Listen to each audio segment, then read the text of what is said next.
this and we can do this. And what's so exciting, what we're going to kind of focus on, you know, we'd always talk about listings, but I think we're in a new area now.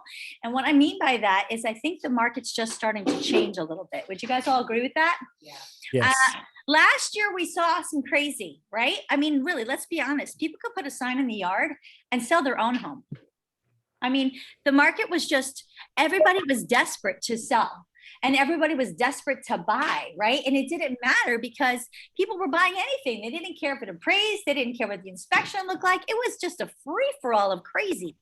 And I think that is started definitely to change already. People, you've seen more and more buyer's remorse during contract where people are like, you know what, I'm not ready to waive that inspection, or no, I definitely want to have, you know, I'm not going to waive even my appraisal, and I'm not going to feel good about, hey, Linda Fu, putting down, you know, extra money if it doesn't come to value.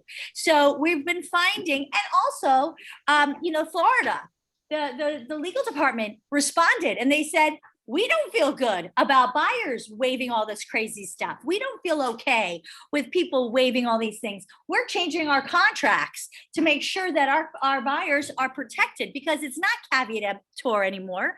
That's why we have realtors, we have code of ethics, and we have contracts. It's here to protect the people, right? So that's why we change contracts to make sure that that appraisal contingency is actually built into the loan approval. So I think that all of those things that happened during 2021 have changed quite a bit. And now as we enter 2022, I think we're ready to see a difference. And I think even builders too now, some of the builders are now going back to giving us 3% again. They are. But the other thing is, I had a fabulous meeting with some agents who I think are coming. But anyway, luxury agents. Okay. I'm saying that their average sales is about 800 to 2 million. And these are builders that always get paid us the 3%. These are builders, really good builders who never changed what they were paying us. Thank you, Angie. And what we're seeing with these builders is, guess what? Material costs are not going down. Time to build is taking longer. And you know what else is still awful? Finding people to work. So that means that we're still going to have an issue with new construction, but builders are still wanting to pay us. That means that they're still building. So what is that telling you? That is telling us if it's harder for them to sell the home, I mean, to build the homes, and it's costing more money, but they're still willing to pay us.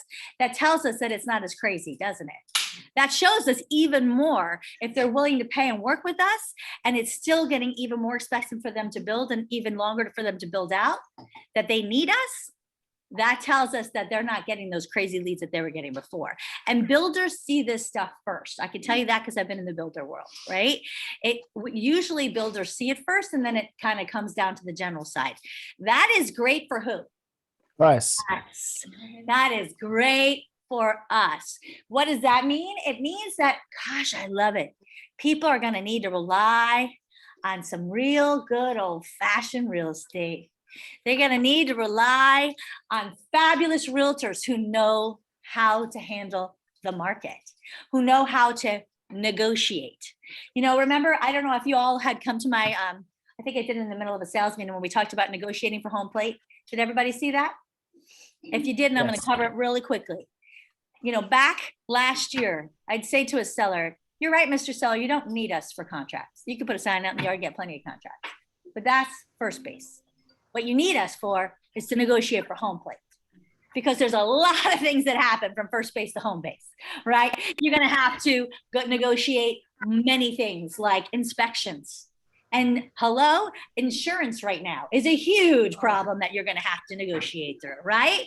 You're going to have to negotiate through appraisals, which has been a lot of hurdles, right? You're going to have to work through many different types of contingencies. You're going to have to work all through these many landmines to work all the way through a successful closing. That's why you need a successful, experienced agent like me to get you through to the closing. That's why you need us. And so guess what? 2022, they need us even more, because not only do they need us for that, but they're going to also need us to find them the most qualified buyers who may not be living here, right? And where do we have to do? We have to go outside of the area probably with our what? Wonderful exposure to find those people. And how do we do that? Through our fabulous network. Isn't that what we do? So this is where Sotheby's is going to really come to play. And that's why it's more important now than ever that you understand our value proposition. Because companies like EXP, what is their value proposition? Anybody? Technology. What technology? Oh, not ESP. Sorry, I was thinking about compass. Okay, what's their technology? What's theirs? They said it's technology. But what is it? We need to know, because if you're going to come up against another company. No, I mean, that's what they say. Right. But what technology? I want us all to be Stuff adept. that we already have, because it's like their apps and their. But that's my point. Each one of you, if you come up on a listing presentation against another competitor and you feel that there may be something that they may have we don't, come to me. We want to know everything every other company has so we know how to answer that. What technology do they have? I'd love to know. They don't have anything we don't have. They don't have anything proprietary because they buy it all. They don't build anything. Compass does not build anything. So what exclusive? Both them and EXP like go on the get their agents by saying that they're going to have benefits for their agents as far as investors, but well, we're thinking about our sellers, but right? That's what I'm saying. So that doesn't do anything for the seller. So that's exactly what I want you all to think about. When you walk into a seller's home and they're saying we're interviewing other agents, right? This could happen. We may be on some competitive listings and we care about the luxury market because that's what we own. Who do we think we're going to come up against? Maybe. I want us to think about this. And we don't have to answer this today. We have a whole month. Actually, we're going to spend a lot of time on listings. But I want us to be so ready that if anybody brings up, we never talk negatively about anybody. But I want us to be able to answer with a positive of what we have that's better every time. But we can only do that if we know what the other company does. Isn't that right? Knowledge is power.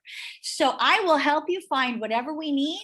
And everybody, please help me. Let's work together so that we can answer those questions, because we always need, just like we set our sellers up, and we're going to talk about this later in the month, the Power Sellers Report, right? We don't give our sellers a regular CMA, do we? No, that's what other agents do that want to do what? The 3 Ps. Place the home on the MLS, put a sign in the yard, and pray someone else sells it. That's what the other companies do. We at Sotheby's want to find that perfect buyer for you. We know we have the tools, the resources, and the right network of people that not only can appreciate your home, but can afford it. And so we are focused, driven, and motivated to find you the right buyer who can afford your home, appreciate your home, and is ready to buy your home in the least amount of effort. That's what Sotheby's does. That's different, isn't it? So we don't do a regular CMA, do we? No, we do a Power Sellers Report because we want to put you in the driver's seat. You like that? Very good. So what do? Well, we'll go over that, but it's pretty special. Pretty unique, doesn't take much extra time, but that's the difference, right? It's the dialogue, it's our story, and it's who we are, guys. We have access, good morning, Miss Sharon, to the highest net worth people. Guys, what is the average net worth of an auction clientele? You should know this. Does anybody know? For a Starbucks gift card that I have. Anybody know?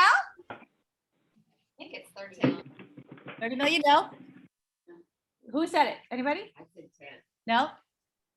I'm going to have to keep the Starbucks gift card for another question. Let me go. 800 million. 800 million is the average net worth of an auction clientele customer. That is your back pocket of customers. And guess what? When we have listings, who do we feed it to? Those people. And if it's listed with Coldwell Banker, do they get to see it? Not unless they search for it themselves, because we don't send it to them.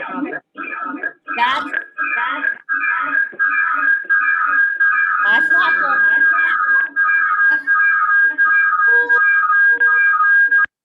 Okay, there we go. That's the beauty. So keep this in mind, guys. Does that make us different than every other person? What other company has that net worth? behind them? Anybody? Because we've been working on them since 1744. Does anybody have a longer standing net worth of customers? I don't think so.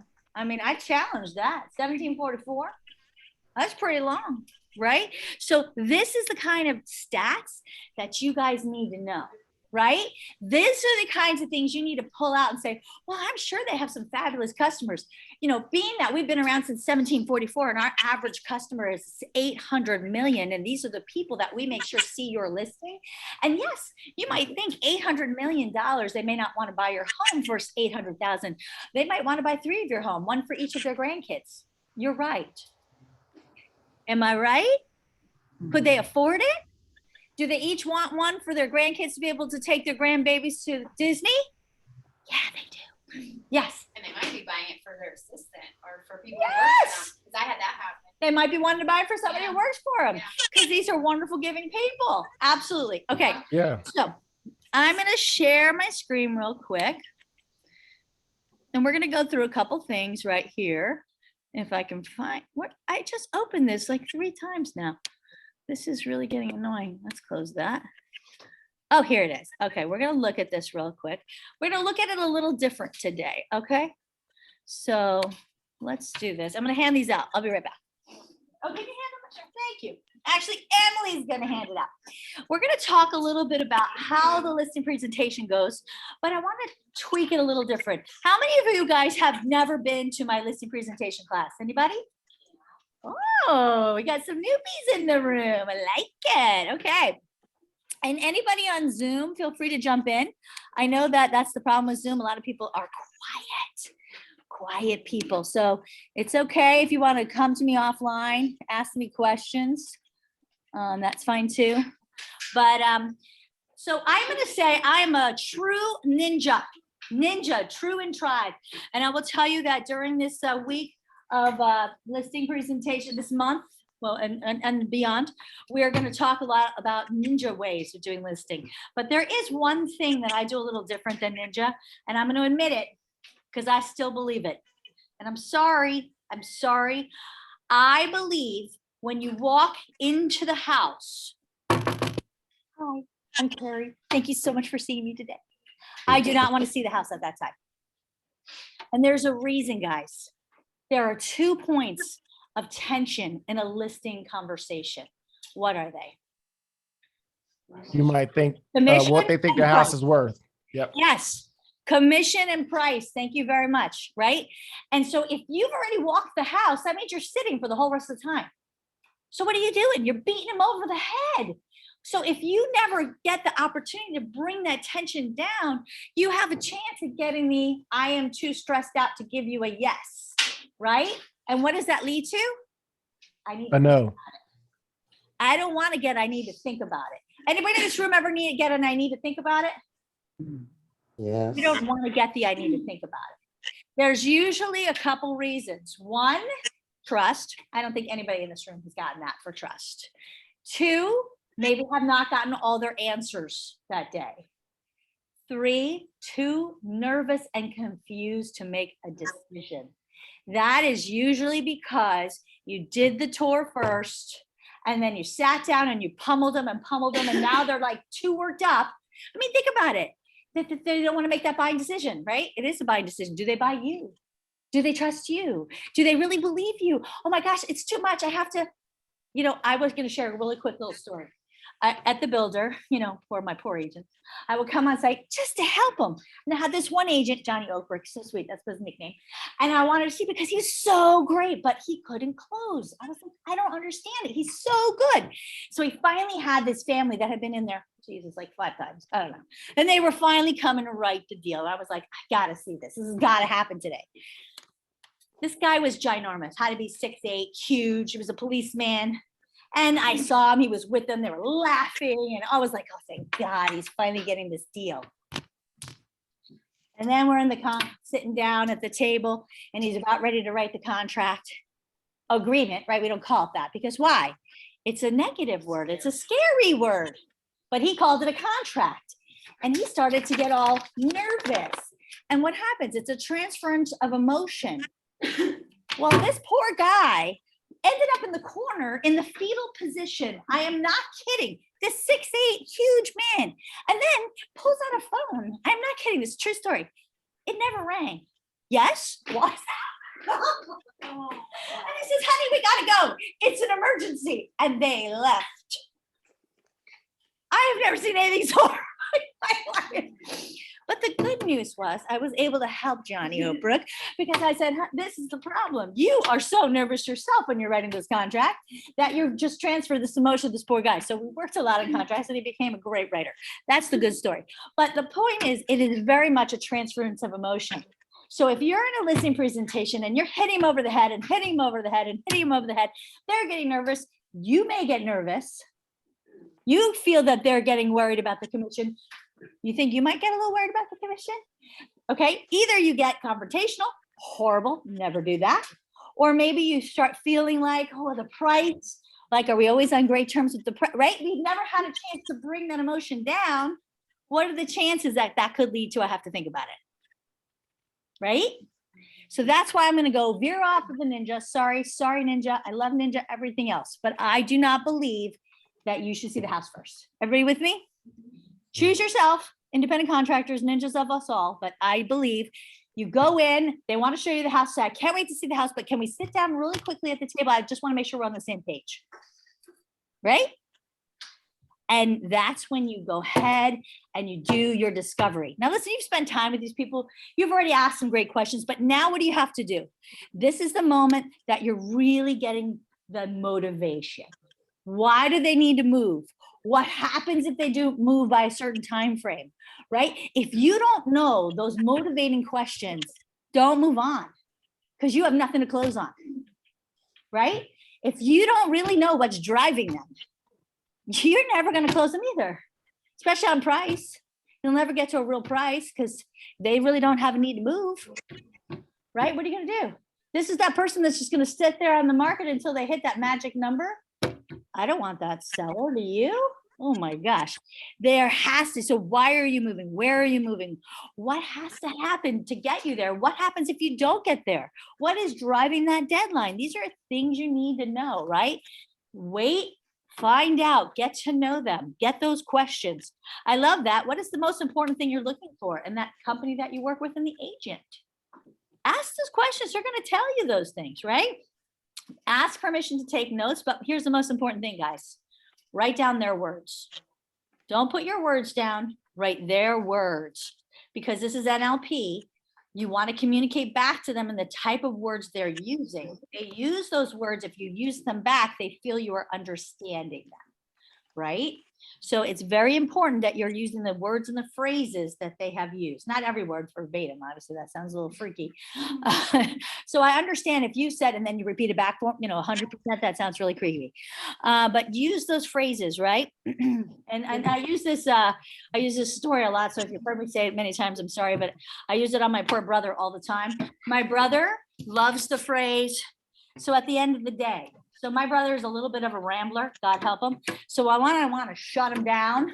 I say, so Chris, at the end of the day, and it right at the end, just shut him right down. Because that's his phrase. And I know it, right? It's a trigger. And that's how I know how to use his trigger. It's so beautiful. That's an NLP. Now, you don't have to use them all like that as a trigger, right? But it's a key thing. And they know that you've understood them at the point. This is the way that they've chosen to communicate. What would it take to feel that we've met that expectation is a great question, right? It's one thing to say what's important to you, but it's another thing to say, to what level do we have to reach to feel that you've met that expectation?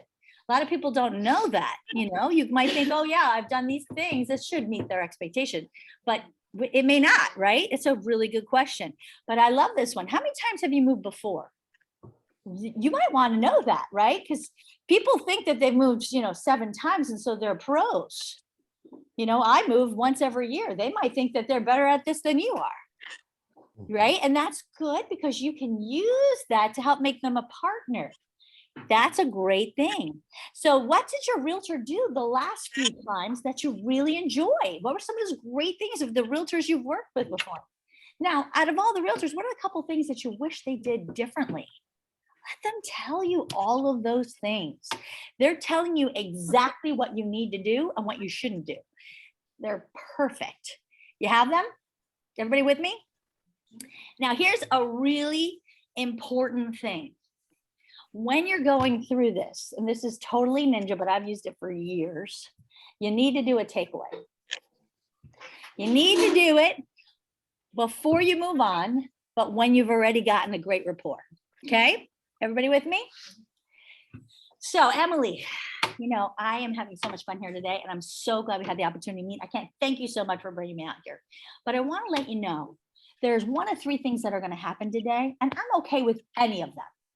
The first one is you and I are going to be so on the same page. We're going to be so excited to get you over to Vermont, and we're going to get started right away. And that's going to be great. Or, you know, you might not agree with some of my plans and some of the ways I want to take this, and you might not think we're a good fit. Or I might not agree with perhaps the price that you want to do or some of the things that you wanted to do. And I may say, thank you for the opportunity, but this is not going to work for me today. Okay. Everybody get that? It is a takeaway. It must be done in the beginning. It must be smooth. It must be soft. If you do the takeaway at the end, it comes off harsh. I don't care how sweet you do it. It's a smack at the end. Takeaway must be done in the beginning. It is a clear understanding saying, I'm cool, however this goes. We're either going to hit it off, we're going to totally agree, we're going to get started. Or maybe you don't agree with something that I've said, and that's okay. Or maybe I may not agree with, it's going to be priced probably, right? And that's okay too. And I'm going to say thank you for the opportunity, but I'm going to excuse myself from the opportunity. Yes, Teresa, yes, I am. Yes. And that's actually in one of the ninja things that we're going to do later. We're going to practice it too. Yes. Any thoughts? Jules, you've probably never heard me say that. What do you think of that? I think it's good.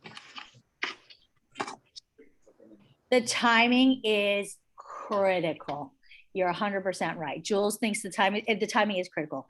You have to have already felt that you have totally made a friend, that you've already gotten to that level that you are ready to move on to the presentation, but you're not going to do it yet. You have to be there before you do that, right? That is exactly right.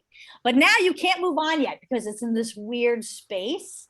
So you have to go back to a little bit of small talk, right? Before you move on, because it's like the mic drop and then move on to be weird, right? So go back into a little bit of small talk, you know, however you want to talk about the dog, the painting, whatever it is, you have to be the master at redirection at that point. You can't make it awkward.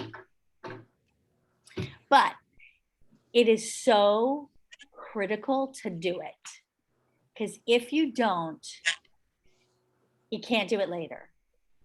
And it is so great when you do that, because first, not only does it give them permission to not agree with you, but more importantly, it lets them know, number one, you're not desperate, right? How many people think you're desperate, right? Especially in the luxury market, a lot of people think you're desperate to take and do whatever they say. When you do that, they go, oh, right? That's a really good thing. But it's also good to say, listen, I want us to work together. And if we can't work together, it's not a hard feeling. I understand it. This has to be a really good working situation for both of us, for you and for me.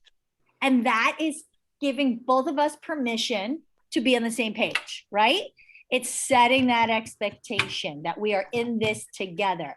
No pointing fingers and blaming, right? You're choosing to work with me, and I'm choosing to work with you. So that is why this is so critical that you do it, and you do it now. Any questions about it?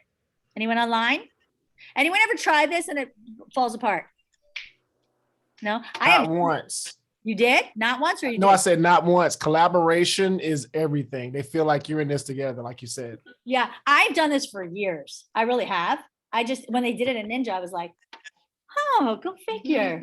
But I'm a queen of the takeaway. I love the takeaway. It is your strongest close. It really is. But you have to do it right. And if you do it at the end, it's a smackdown. So you have to know when to do it. Okay, so everybody with me now. Let's talk very briefly about NLP, Neuro-Linguistic Programming. Everybody knows I love it. This is not a neuro-linguistic programming class, although you know I'd love to do one.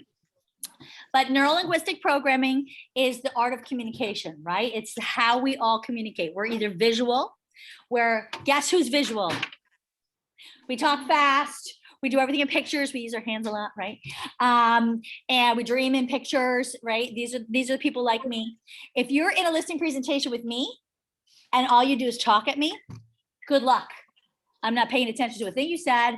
You've lost me and you'll never get me in a listening presentation, right? An auditory person, we found out the other day, was Suzanne Pitch, right? She's auditory. Interesting. And I'm not going to give away how you do it because I'm actually going to do a class on NLP and it's really fun to bring up a person to do it.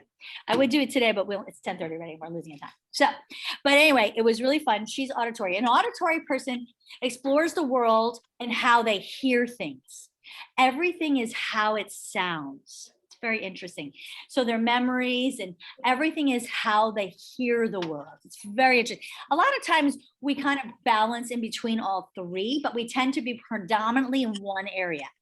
Then a kinesthetic person, they take the world in and how they feel about it. These people, when you ask them a question, tend to look down. They may touch their leg or their arm. They're seeing how they felt about it. So here's the example that I like to give when I finally realized after years of marriage that I married a kinesthetic man. What the hell? I can't believe I did that. Now I know. I'm like, Jesus. So a kinesthetic person, so we're at a party. Something happened and we're on the way home and we're talking about this thing that happened between these people. And I'm like, oh my God, did you see her? She's like, her arms were flailing, her face was beet red. Like I'm explaining how she looked, right? Which is pretty ridiculous, by the way. And he's talking about how he felt and how other people, you could see the skin in there. He could feel the vibrations in the room and how I was like, oh my God, he's freaking kinesthetic. I can't believe it because he does talk slow. And these people, they have the stories that go on forever. I'm like, oh, it's true. He does that. Yeah, totally true. So a kinesthetic person needs to touch things. They're tactile, right? So you can't just talk to a kinesthetic person. By the way, you think that they're ignoring you because oftentimes they don't look at you. Okay. And an auditory person, a really auditory person. I had a musician teacher, one of my music teachers, Mr. Mooney, amazing musician. But I swear when he looked at you, he didn't really look at you because you're like, are you looking at me? Because he was like so in his head. Really freaky. Suzanne's not like that. She really looks at you, but he was like, I'm here. So some people, usually an auditory person and a visual person looks in your direction, but a lot of time a kinesthetic person looks away because they're really seeing how they feel about it. So you might think they're not paying attention to you. So to this point, when you go on a listening presentation, you need to bring things for all three types, right? So a visual, that's your, I love an iPad. So you have pictures of everything. You have pictures of our reports. You have visual shows to see how they know all of these things, to show the difference of pictures, of professional pictures if you want to show. That's why I like to do an album in an iPad on a presentation. I really don't like, we're having a conversation, then boom, let's start a presentation. Horrible. Okay, bad. We want it to be a listening conversation, not a we're friends now, I'm going to go into my sales mode. No, right? We don't want it to be like that. Now, for that auditory person, that's the conversation, right? We're talking, we're having a nice conversation. For the tactile person, that's our brochures. That's our beautiful listening presentation booklet. It's the things for them to touch and feel. So as long as you have three different types of materials, you'll be covered for whoever you have. But that's the other reason that you're writing down words, because you'll see, even in your follow-up, to someone like me, looking forward to seeing you soon. To someone like Suzanne, look forward to hearing from you. To my husband, let's keep in touch. God help you. So, my poor husband, I give him so much grief now. But that's the truth of it. And you'll notice it in the words they use, but they really will feel like you're paying attention to them and that you're understanding them. Okay, so matching and mirroring. Do we all know what that is? Has everybody heard my story about my NLP teacher? Okay, I'm going to share this very, very quickly. When I was back in New York, I had to study. I'm an NLP Neuro-Linguistic Programming practitioner. And my teacher, her husband used to call her the voodoo master. And so he was in marketing and he had his own advertising company. And he got this wonderful opportunity for this big gig in New York City. And they were only seeing 6 different companies. And he was in first position. And he was like, oh my God, Liz, I really want to get this. So give me your voodoo. What do I need to do? So she said, okay, this is what you got to do. You want to match mirror. So if they talk slow, match the pace. If they're low, match the tonality. If they talk higher, match the tonality. If they're breathing, match their breathing. Don't do it too ridiculously, but like if I'm talking like this and you can't talk like this, don't try to talk like that, but just pick up your pace a little bit, right? If I'm matching Emily, I might sit back and cross my legs. That's a very easy one to do. Try to match their breathing pattern. Don't be a little ridiculous. If she's a girl doing this and you look weird doing it as a guy, don't do that, right? So, but it's very easy. Just do it subtly and, try to have your conversation keep up. So this is good to do during discovery. You want to match. Now, if she does this, don't do everything she does because that's a little weird, right? But just try to kind of match and mirror in her breathing, in her pacing of her words, and I always have to match and mirror because my energy is really high. So energy is huge. If you can match their energy, that's a really good one, especially during discovery. But the key is you want to then, when they're following you, now you want to bring them to your energy. I can never get anybody quite to my energy level. I never really try to do that, but you want to get them to follow you, right? That's the key. So he was doing that. He was matching his breathing. He was matching how he was sitting. Well, the guy picks up a cigar. Well, he didn't have a cigar, so he takes his pen and he's just kind of using his pen as the other guy's using the cigar. And they're having a great conversation about the project and so on and so forth. Well, the guy forgets what he's doing because they're so into the conversation, so he drops his pen. The guy dropped his cigar. Oh, no way. Yeah, so that's a sign that the guy's following him. But he, whatever. So then he leaves. He says, thank you so much. He heads down to the bottom floor. He's on the 40th floor. It's in Manhattan. Well, he barely gets to the front door and the security guard stops him and sends him back up. And he's like, oh, did I forget something? He gets back up and the guy says, you know what? I don't need to see anybody else. I really feel like we're on the same page. You're hired. True story. And that's the point of NLP. People feel like you're on their page. People you just meet and you're like, wow, we just really hit it off. I really like that person. That's the power of NLP. So that's what you want to be doing the whole time when you're at the table, you're asking about their motivation, and they're going to be more apt to tell you those things because they feel like they're comfortable in your space, right? Because you are in the same space that they're in. When they fall, so if I'm like doing this with Emily, and now I just did the thing about there's 3 things that could happen today, blah, blah, blah, blah. Now I'm going to go back and talk about her dog. Oh my gosh, your dog is so cute, blah, blah, blah. We're talking about her dog. Now I'm ready to move on to my listening presentation, right? So I don't want to do that until I know she's following me. So maybe I'll move my position. If she moves with me, now I know I can move on. But I won't want to move on until she's moved, right? If she hasn't moved yet, then I'm going to keep talking a little bit more until she's ready to follow me. Everybody get me? So if you haven't practiced this is really fun to do with your family. And it's also really good to do with your spouses to get them to do what you want them to do. My husband hates it. He's like, are you voodooing me again? I don't know what you're talking about. Tony, don't tell, okay? So he's not allowed to watch any of my training.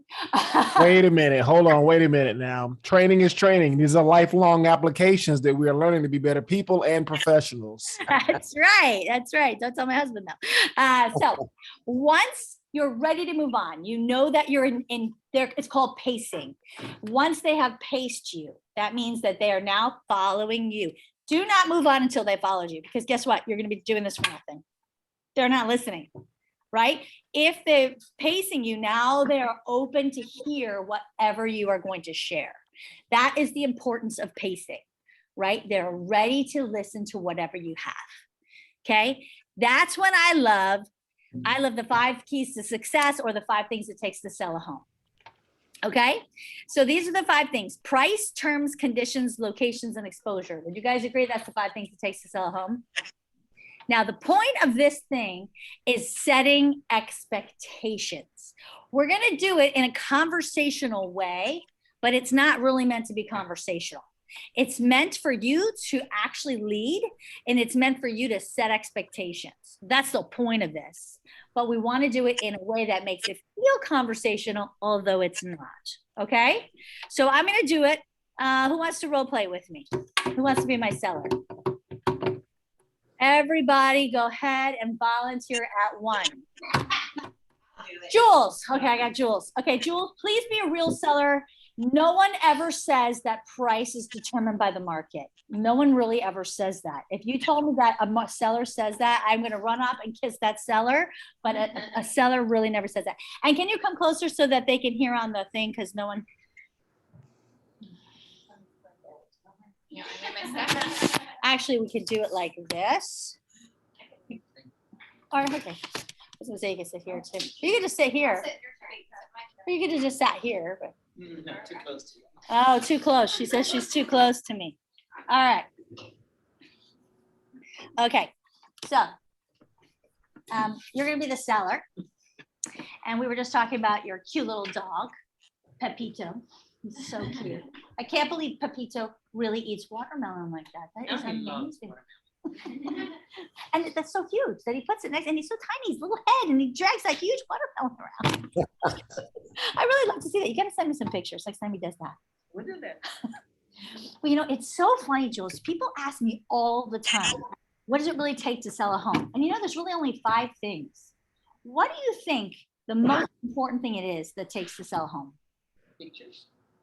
You think that's what buyers are looking for? The most important things when they're setting up their search and they want to know? I mean, when you were going to buy a home, you looked at pictures. Okay. You did? So it didn't matter what they cost? It could be. Well, of course, price as well. Right, price. Okay. Yeah, that's the number one thing. I mean, I'd love to say I could buy a home for 10 million, but unfortunately the bank may disagree with me, right? So yeah, price. That's the, unfortunately, sadly, the number one thing. Who do you think gets to set the price? I do, the owner, the seller. You would think, right? Yeah, no. Sadly, no. You don't get to set the price. I don't get to set the price. Not even the buyer gets to set the price. You would think, right? But no, a buyer could walk in here and say, your house is beautiful, which by the way it is. I want to pay $1 million. But sadly, unfortunately, the bank is going to send an appraiser. And that appraiser is going to look at other homes in the community that have similar square footage, similar bedrooms, and similar bathrooms. And that's what's called the market value. So it's truly the market that gets to set the price. Now, you do get to set the terms. So there's your control. Don't worry. Do you want to accept cash? Are you okay with VA? Do you want to hold an open house or a broker's open? We'll talk about all that. You get to control everything. Feel good about that? Excellent. Now, condition. You've done a fabulous job. This house looks amazing. And you're the one here putting the cookies in before every showing. So you're going to get to control that continually. That's on you. Good job. Excellent work. Now, the other thing is location. We all talk about location, location, location, right? And you did pick that the first time around, right? And now that one's on the buyers, but the buyers don't care what I say. They want to know from you. So we have to work together. We want to use that for the public remarks because the buyers want to know why you picked this area. So if you can help and let people know what's amazing about this area, what's fabulous about this community, we can put that into the public remarks so people know what's fabulous about this location. Sound good? Yeah. So now I said there's 5 things it takes to sell a home, right? We talked about 4. I haven't done anything, have I? Now you're wondering why I'm even sitting there, aren't you? Yeah. Yep.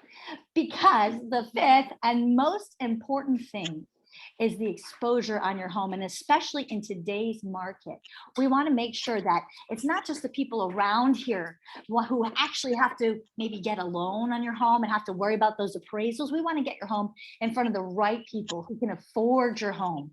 And that's getting it in front of people who probably are outside of this area. So that's getting in front of the network that we have within Sotheby's. And that's why I joined with Premier Sotheby's International Realty. How do you do that? That's where I talk about my marketing. So what did you guys think of that? Thank you, Miss Jules.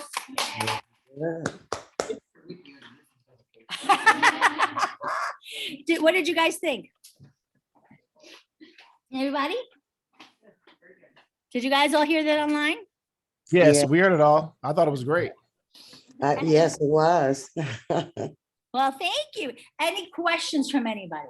So it's critical you start with price. That's so funny. You said pictures. I love that. So even if, well, you might. And even if a seller goes off the rail and says something crazy like that, you've got to get them to understand, they might love the pictures, but can they afford the pictures for the $10 million house? Right? So it's really going to be down to the price, unfortunately. So who gets to set that?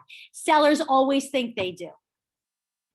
And it's the most fun thing in the world saying, yeah, no, you don't. I didn't understand what you just said.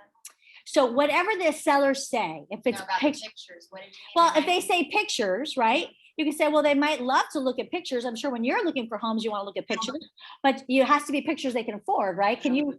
Oh, okay. She asked Emily, what do you, what is it, what was the question? What is the number one, What is the most important thing it takes to sell the home? Oh, okay. All right. Yeah. I got it. You know, and you know, at the end of the day, so you could say at the end of the day, who's going to decide the price of your home? But I like to ask them, what do you think is the most important thing that is going to be driving the sale of the home? And it is the price. They need to understand that, because that's what the buyers are going to be deciding what kind of buyer is going to be applicable for that home. You know, I might love the home, but if it's $20 million, I'm sadly not the buyer for that home. I wish I was, but I'm not in that category, right? But the most important thing is, you notice I changed how this ended with exposure. The key thing is here, you could put a sign out in your yard and get people to put in an offer, but you're going to have people that may not truly be qualified or have to get a mortgage, and now you're dealing with appraisals. Wouldn't you rather have a more qualified buyer who's probably outside the area? And that's why we're going to lean on our wonderful network of people. That's why I've chosen to work with Sotheby's. See, I think it's critical to put that into the equation now when we're talking about exposure. Put it right up front. I don't have it in here because it used to not be as important, but today they need to know that right up front, because you're right, you can put a sign in your yard, but if your home is over $1 million, how many people in this direct area can buy that cash? Probably not a lot, right? But how many people in New York can buy that cash? A lot. How many people in California can buy that cash? A ton. You know, those things in California are freaking blower uppers for $1 million.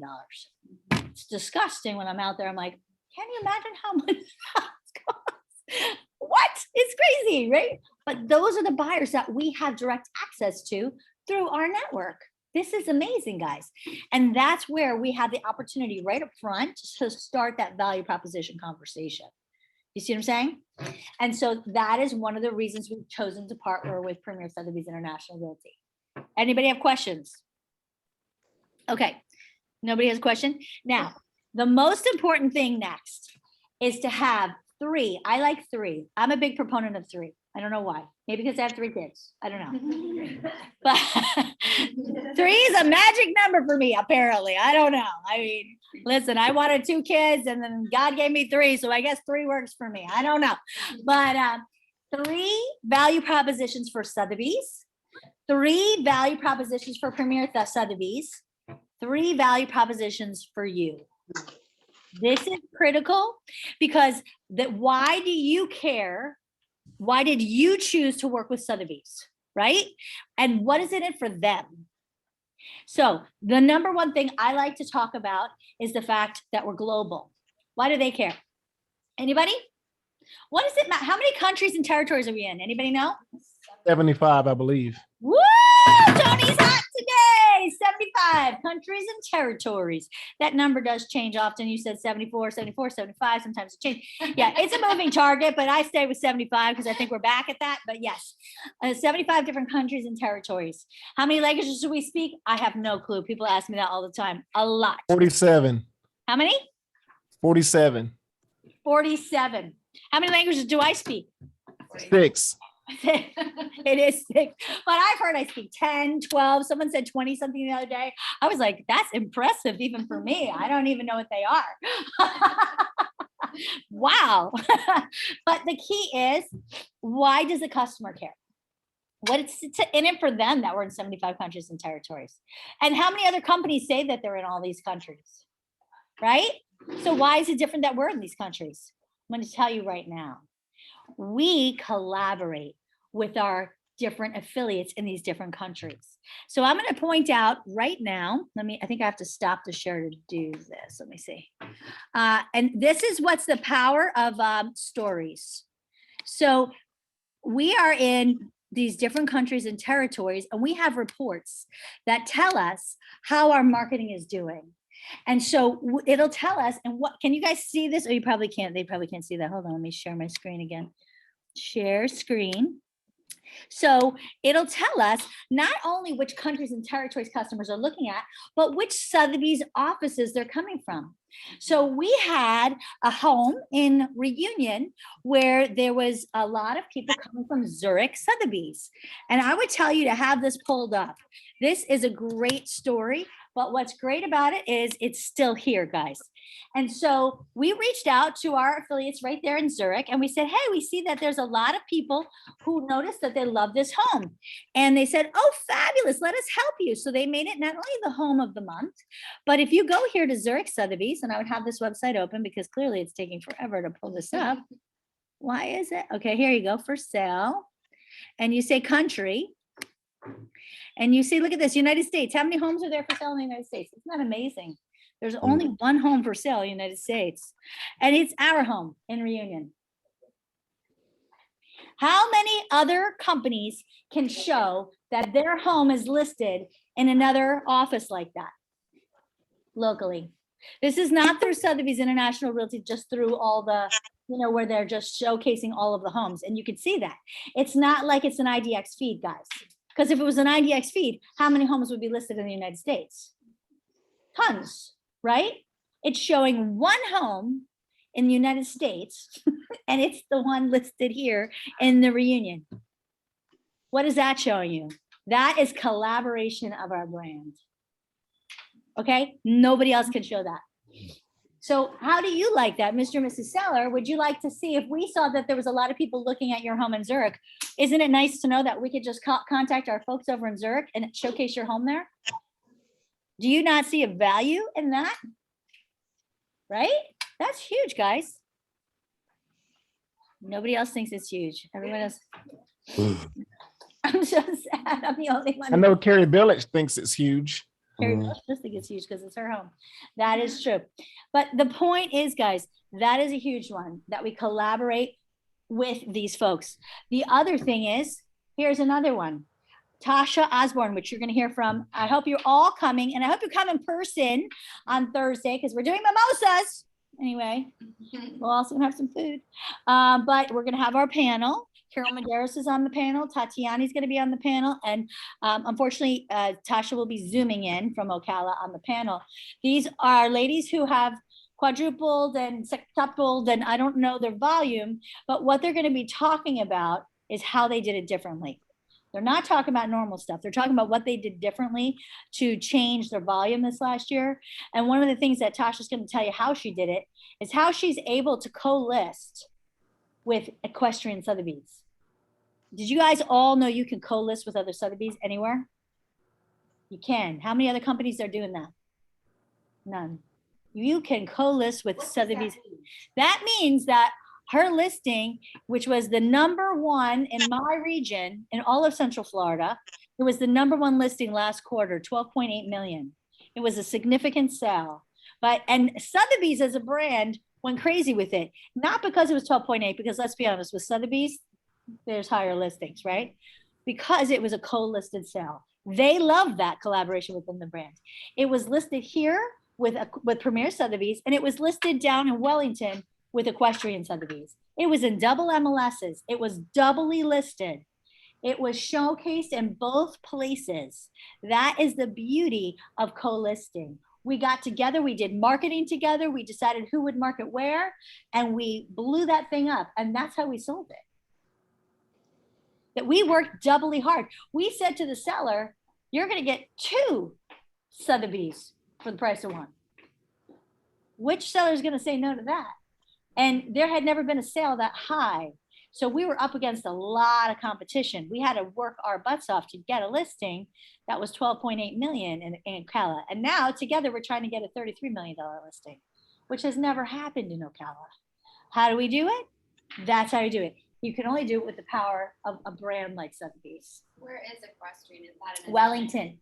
Wellington. Wellington, which is a huge equestrian area. Yeah. Where the land is so expensive. So those folks want to buy land in Ocala for their horses because obviously the land is much cheaper in Ocala. So in the same state. Yeah. You can do it outside the You state. can't. Yeah. Oh, okay. You could do it in California here. It doesn't matter. We worked actually with another one that we didn't end up continuing with Vancouver. Yeah. You could. So Carrie, question on Sure. that. I've got a gentleman right now that I'm getting a listing for, but he's in the Gibson Sotheby's International region and near Boston. Yep. How would that work? Would I not send that through Alex Romaine? Well, Or what? if you are referring it, you send it through Alex.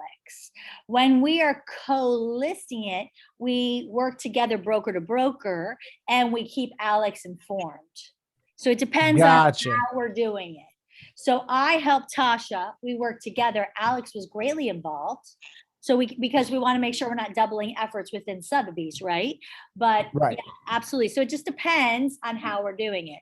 But that is something we can do within our brand. Who else does that? That's an amazing story. So those are two stories That is right there awesome. within stories of the brand, working with Sotheby's, right? And then the third thing that I think is huge with Sotheby's personally is, again, our auction house. Not only do we have an auction house, but our average net worth customer is how much? 800. 800 million. And they get to see every one of our properties for sale, only our properties, because we don't showcase anybody else's properties to them. Not that they can't find it on their own, right? But we don't showcase that. We want to make sure that they're seeing all of our properties. And we only syndicate through Sotheby's, only high res. We are the only company, by the way, that only syndicates high res photos. I don't know any other company that doesn't syndicate through MLS. Now, I could be wrong. Maybe if someone else knows another company, but I don't. And because of that, Mr. and Mrs. Seller, that means that search engine optimization of your property will be higher than anybody else's. On other sites that you might list with another company and they may get yours on homes.com. But if they search on it, if you're with us, we'll come up higher because we're not going to be putting those low resolution photos that come out through MLS. We do not allow for that. They will only be seeing the high resolution photos that come out through Sotheby's. And so therefore, when somebody searches on the same site, it'll come out higher because of the high resolution photos that we will come through, even with realtor.com, which by the way, took us forever to get that. So those are 4 reasons actually. So you can pick yours, right? Premier Sotheby's International Realty, pick yours. We are an amazing marketing company. Talk about that. We have our own PR. Guys, you know how many PR pieces we got for the Shaquille O'Neal piece? Oh my gosh, insane. But they'll do PR for anything. How many other companies have PR? Do you know? Good luck trying to find it. I don't know any other company that has their own PR department. We do, locally. I'm not talking about with the brand. A lot of brands may have a PR department. We have within our company our own PR department. And Elise will come up here. She was up here with Fox News. She was up here. She will come up here and Elise, and you know Elise is back. Elise is back. Oh, good. Woo, woo. So excited. Yep, because you know it's hard to leave Premier because we're so awesome. So that is amazing, right? And here's another one. With Premier Sotheby's, you have the support of the entire company, marketing, PR, your broker, development services. We will all help you and we will all work for that seller to do whatever it takes to get the home sold, won't we? And we can sell it in crypto. So, Say it again for the people in the back of the room. Oh, wow. that's right. We can sell your home in crypto, which is a whole nother thing. We're going to have more coming out about that at the end of the month. So there's another thing. So that's Premier Sotheby's. Now, why you? That's what you all need to work on. And if you need help with that, let's set up a meeting because that has got to be the strongest. What do you do differently than other people? That's what they need to understand. And each and every one of you work for your sellers so hard, but you do things that other people don't. They need to understand that. They need to understand the value of what they're getting when they work with you. It's a lot. They need to know that, right? And then also, when they work with Premier Sotheby's, we don't just promise stuff. We show them what we're doing. They get that seller's report every week, showing them everything we're doing. That should be part of that presentation, right? So that's one of the things we're going to be doing, setting up that presentation, having that seller's report in there, having that the list hub report so they see how the brand looks at it, right? They should be seeing what their home's going to look like in the July, what their home is going to look like in Mansion Global, what their home's going to look like in the New York Times. They need to look at all that. So I'm going to help you set all that up, because we can tell them all day long. They don't care. We need to show them what it looks like, and they need to show them what they're going to get. And then when they first get it, they're going to be like, oh my gosh, they're not kidding. That is why they're going to tell people how amazing you are, because it's not what we promise, it's what they're going to be seeing every week. They get the report from us and they get the report from the brand, right? We don't just promise, we deliver. So that's really, really important. So here's some talk that you can give, some talk tracks if anybody needs that. And then for the rest of the next presentations, we're going to talk about how to do, because it's coming, running out of time. We're going to talk about the commission, how to explain your commission. We're going to talk about that. We're going to talk about a buyer's profile. What is a buyer's profile? I have them here. I'm going to send them out. What is a buyer's profile, and why do we talk about that? Anybody know? Because do we do the 3 Ps, guys? Place your home in the MLS, put a sign in the yard, and pray someone else sells it? No. We want to find the buyer. So we come prepared, already deciding who we think would be a good buyer for your home. And we want to have that discussion with you, because maybe you have some other thoughts too, because we're going to already set up a marketing plan to try to find those buyers for you. Let me ask you, in a competitive listing, who else is doing this? Nobody. I know that. Nobody's doing this. So we're going to talk about that. We're going to talk about how to explain your listing commission, and for them not to ask for a decrease in commission. There's a great, great technique, because people love to shop, and we're going to break it down by all the values that you offer, and they can pick and choose all the things that they want to pick. And if they want to add to that, they can, because it's only going to be 7.5% if they add that, or they could bring it down to 7 or 6.5. Well, heck, don't worry, we get on 6 for that. That's fine. Okay, so we're going to look at that. We're also going to work on this month, our Power Sellers Report. This Power Sellers Report is exactly what we're talking about, putting them in the driver's seat. Not just doing a CMA, which is a comparative market analysis, but we do it a little different. We set it up for the appraisal. We want to look at it from the appraisal's perspective, but then we want to look at it from the buyer's perspective. That's how we put them in the power seat. And then what do we do at the end? We have to close, don't we? Right? Closing is critical. And that's what our summary closes. This is how you should close a listing. It's just summarizing everything we've gone through today. And that's how we're going to close it. So if you look at the next few weeks, we have set up, let's take a little quick look. We are going, so today was an overview of the listing presentation. And then we have Thursday, we're doing our team kickoff. I'm so excited. Everyone's going to be there, right? Yes. Next week, we are doing our buyer profile and our summary close, but we're also going to talk about the commission, how to set up your commission conversation. And then we are doing our listing consultation the Ninja way. Okay, everybody good? And then we are doing our handling objections, like that, handling the seller's objections, which will also be the commission objections on the 27th.